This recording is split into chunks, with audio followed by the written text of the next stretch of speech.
শুটকি মাছের কালিয়াটা আমার কষানো হয়ে গেছে। আমি এবার পরিমাণ মতন জল দিয়ে দিচ্ছি। যেহেতু আমার আলু বেগুন ভাজা। নমস্কার বন্ধুরা, আবারও হাজির হলাম নতুন ব্লগের সঙ্গে। আমি সরস্বতী। আজকের আমার রেসিপি শুটকি মাছের কালিয়া। তার জন্য উপকরণে কী কী লাগছে আপনারা একবার দেখে নিন। এখানে কিন্তু লোটে শুটকি নিয়ে নিয়েছি, আপনারা চাইলে অন্য শুটকি মাছেরও করতে পারেন। তো দেখুন, এখানে নিয়েছি বেগুন, আলু, টমেটো, পেঁয়াজ, আদা, রসুন, যেহেতু কালিয়া বলেছি। তো চলুন রেসিপিটি শুরু করা। বন্ধুরা, লইটা শুটকির কালিয়াটা করার জন্য দেখুন আলুটা বেগুনটা কেটে নিয়েছি, তার সাথে টমেটো পেঁয়াজটাও কেটে নিয়েছি। এদিকে আমি আদা রসুনটা বেটে রেখেছি, একেবারে বেটে রেখে দিয়েছি। এবার আমি শুটকি মাছগুলো সমস্ত কেটে নিচ্ছি। শুটকি মাছের কিন্তু এই মুখের কাছে এগুলো বাদ দিতে হয়, অনেকেই কিন্তু কাটতে জানেন না, তাই আমি বলে দিচ্ছি একবার। ওর মধ্যে কাঁটা থাকে, এই কাঁটাগুলো কিন্তু মানে খেতে ভালো হয় না, ওইগুলো কিন্তু খেতেও নেই, কাঁটাগুলো ফেলে দিতে হয়। মুখের কাছে যে কাঁটাটা থাকে দাঁতগুলো, ওগুলো কেটে বাদ দিতে হয়। যেরকম আমরা কাঁচা লইটা কাটি, মুখগুলো ফেলে দিই, সেরকম করেই কাটতে হবে। লইটা শুটকির কালিয়াটার জন্য আলুটা আগে আমি ভেজে নিচ্ছি, তার জন্য আগে গ্যাসটা জ্বালিয়ে নিচ্ছি।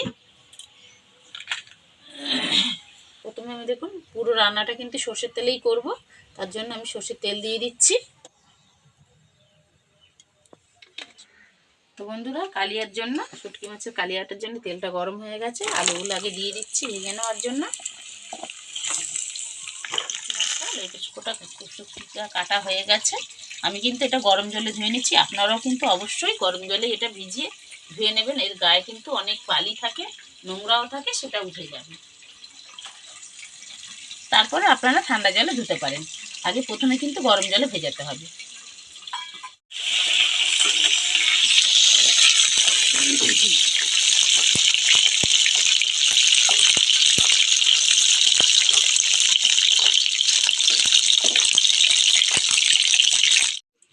দেখুন গরম জলে ধোয়ার পরে কিন্তু আমি দুবার ঠান্ডা জলে ধুয়ে নিচ্ছি।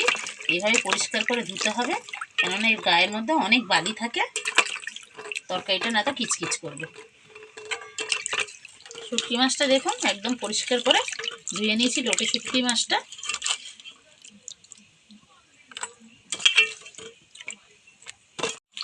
বন্ধুরা দেখুন, কালিয়ার যে শুটকি মাছের যে কালিয়াটা আমি করছি, লাল লাল করে আলুটা ভেজে তুলে নিচ্ছি। এটা ভাজা হয়ে গেছে। তো এবার আমি বেগুনটা ভেজে নিচ্ছি ওই তেলেই।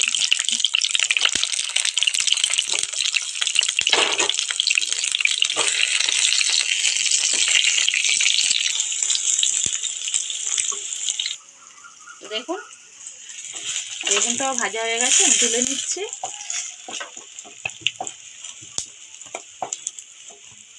বন্ধুরা,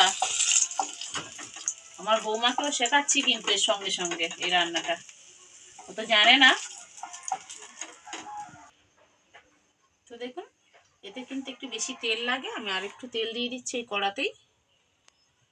গরম হয়ে গেছে, যে তেলটা দিয়েছিলাম, এবার আমি পেঁয়াজটা দিয়ে দিচ্ছি।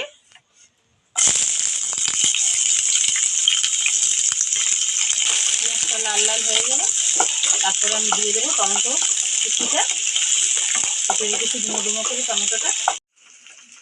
তো দেখুন পেঁয়াজটা একটু লাল লাল হয়ে গেছে, এবার দিয়ে দিচ্ছি আমি আদা রসুনের বাটাটা। এখানে এইটাতে একটু আদা রসুন বাটাটা বেশিই লাগে, যেহেতু দিয়ে দিচ্ছি স্বাদ মতো নুন।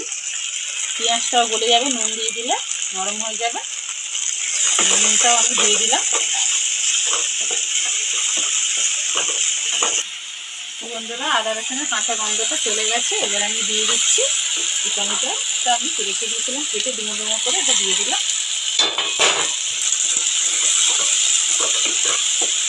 টমেটোটাও গলে যাবে, যেহেতু নুন আছে এর মধ্যে। বন্ধুরা দেখুন টমেটোটা দেওয়ার পরে কতটা জল ছেড়ে দিয়েছে। এবার আমি এর মধ্যে পরপর করে মশলাগুলো দিয়ে দিচ্ছি।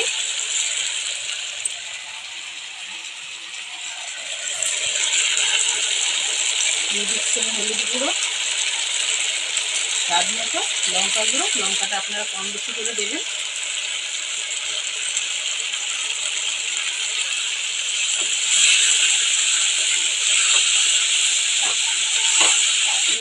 চামচ ছোটো চামচে জিরে গুঁড়ো,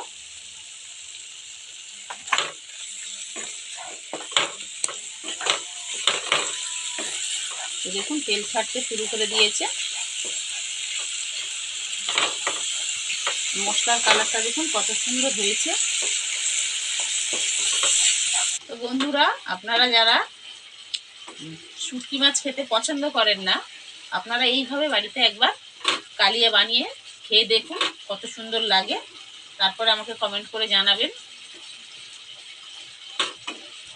তো দেখুন মশলার গন্ধটাও চলে গেছে একদম। এবার আমি দিয়ে দিচ্ছি যে লোটে শুটকিটা আমি ধুয়ে ভালো করে রেখেছিলাম, এর মধ্যে দিয়ে কষাবো।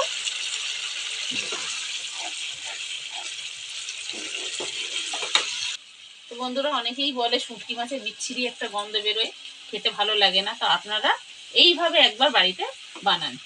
আর আপনাদের অনেকের বাড়িতেই কিন্তু অনেকেই খেতে পছন্দ করে, আবার অনেকেই খেতে পছন্দ করে না, মানে একই বাড়ির মধ্যে লোকেদের কথা বলছি। আপনারা এইভাবে বানিয়ে দিন, তারাও খাওয়া শুরু করে দেবে। যে আলু বেগুনটা আমি ভেজে রেখেছিলাম, এবার আমি এর সাথে মিশিয়ে দিচ্ছি মশলাটা শুটকি মাছের সাথে। বন্ধুরা, আমি 4টে কাঁচা লঙ্কা ওপর থেকে দিয়ে দিচ্ছি, দেখতে আরো ভালো হবে। তো দেখুন কত সুন্দর লাগছে।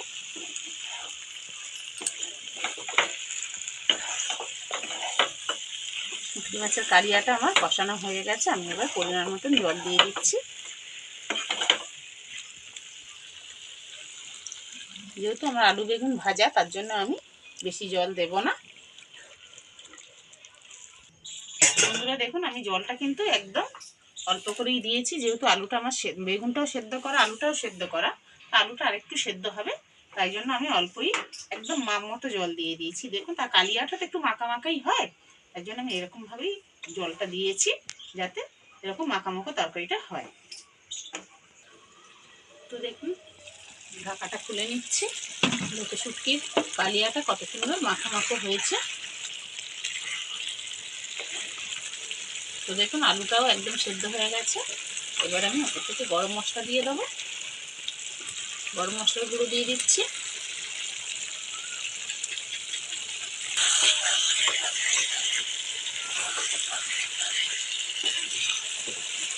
আপনারাও এরকম বাড়িতে বানিয়ে ফেলুন, আর গরম গরম ভাতের সাথে একদম জমে যাবে দুপুরবেলা।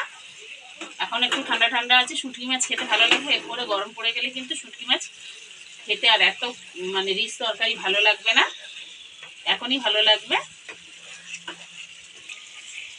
তো এখন অল্প অল্প ঠান্ডা থাকতেই আপনারাই এরকম কালিয়া বাড়িতে লইটে শুটকি বানিয়ে ফেলুন, গরম গরম ভাতে খান, আর আমাকে কমেন্ট করে জানান কেমন হলো আমার এই শুটকির কালিয়া রেসিপিতে। তা আপনারা আমার পাশে থাকুন, সাপোর্ট করুন, যাতে আমি আরও এগিয়ে যেতে পারি। আর আমার চ্যানেলটিতে অবশ্যই সাবস্ক্রাইব করে নিন। আপনারা ভালো থাকুন, সুস্থ থাকুন। নমস্কার। আমিও কালিয়াটা হয়ে গেছে, নামিয়ে নিচ্ছি। তো দেখুন গরম ভাতে খাওয়ার জন্য একদম রেডি কালিয়াটা শুটকি মাছের। তো দেখুন কালিয়াটা নামিয়ে নিয়েছি, একদম লোভনীয় লাগছে। আশা করি আমার এই রেসিপিটা আপনাদের ভালো লেগেছে। আপনারা আমার পাশে থেকে আরও উৎসাহ দিন, যাতে আমি আরও ভালো ভালো রেসিপি আপনাদের দেখাতে পারি। আপনারা ভালো থাকুন, সুস্থ থাকুন। নমস্কার।